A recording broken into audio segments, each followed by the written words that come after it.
A drive down a Wyoming highway this time of year isn't without its surprises, the kind that can be costly for all involved. Many Wyoming motorists likely have a story or two they can tell about the time they had, or nearly had, a collision with a big game animal on the highway. It's estimated that around 6,000 wildlife collisions occur each year on Wyoming roadways, the bulk of those crashes involving mule deer.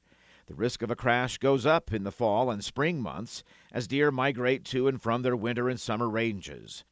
While road modifications are being made throughout the state to help with safe wildlife passage, drivers have to do their own part too, with the first thing being to slow down.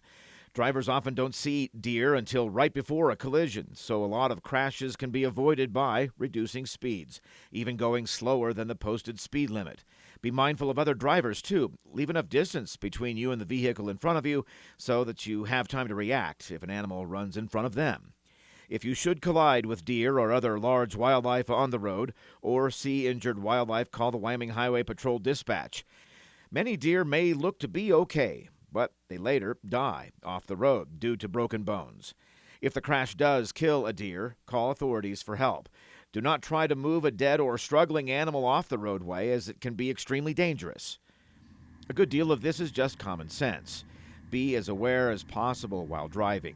Use high beams to see more of the road and scan the road and rights-of-way frequently.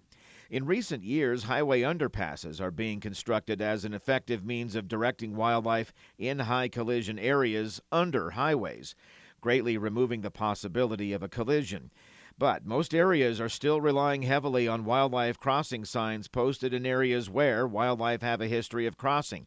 Don't ignore them, especially at dawn and dusk hours. And again, slow it down.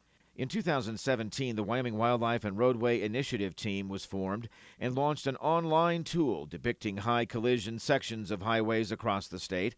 That map can be viewed on the Game and Fish website and is updated regularly. This is Ray Hageman with the Wyoming Game and Fish Department.